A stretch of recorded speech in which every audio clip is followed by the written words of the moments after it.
I wanted to ask you about what took place at the Capitol this week.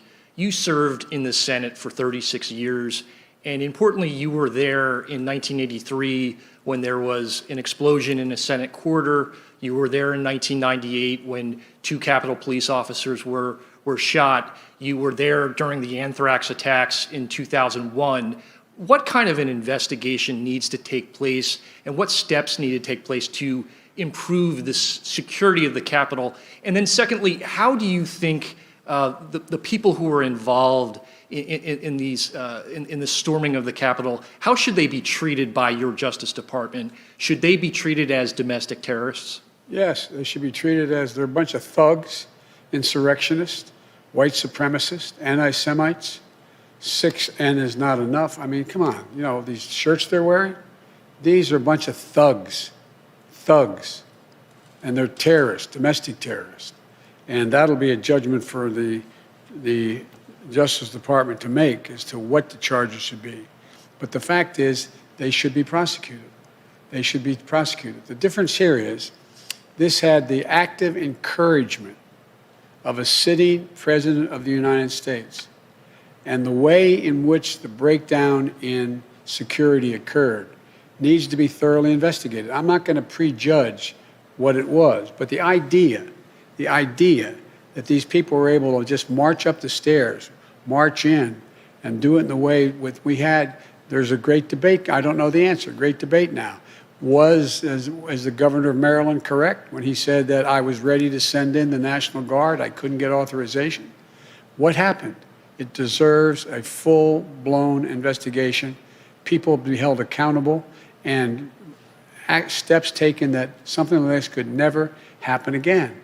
And the difference this time is every nation has dealt, every democracy has dealt with individual terrorist attacks by groups that are very targeted. The largest target was 9/11 and the buildings. Well, right down to blowing up, you know, a bomb going off in the Capitol when I was there, and 2 policemen. But the idea that thousands of people could be marching up the steps of the United States Capitol, breaking windows, breaking doors, forcing their way in, stepping aside. And the photographs of, well, I don't know what the circumstances, the photograph looked like you had some of the Capitol Police taking selfies with these people. That has to be thoroughly investigated.